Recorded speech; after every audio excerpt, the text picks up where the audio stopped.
Ondernemers en toeristen binnen blied met de iepenstelling van het Polderhaatkanaal.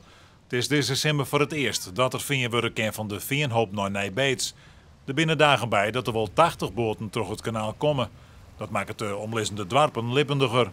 Zij komen er bij Iepenloftmuseum het Damshoes in Nijbeets meer bezoekers. En dat geldt ook voor restaurant het Polderhoes op de Veenhoop. Ja, dat is heel goed voor u. Het is een stuk drukker worden en er komen je volle boordjes langs en dat jouwt wat reuring voor het terras.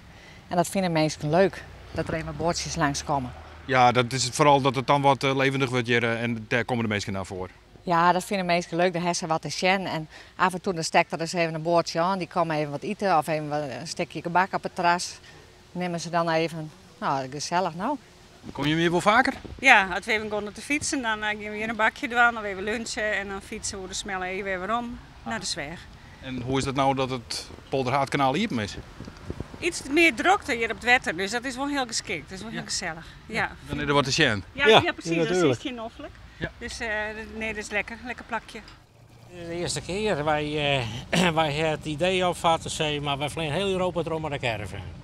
En we zeiden, weet wat, deze vakantie willen ze terugbrengen in Friesland. En dan gaan wij met de caravan van camping naar camping onder het water en dan varen we met de boot erin. Dus Joen helpen we de caravan op en dan zetten we de vier erop bij die boer. Dan zetten we de caravan del. Nou, en dan gaan we eerst een paar dagen varen en fietsen. Want dat werd het idee al, om dat Polderhaatkanaal even te bevaren. Ja, uiteraard, natuurlijk. Dat weer wel in de belangstelling geweest, de laatste tijd. En hoe is dat? Nou, wij komen ook kijk binnen. We zijn ook kijk door de sluis gekomen. Oké. En dat was hartstikke leuk. Dat was weer een ervaring op paard vanzelf.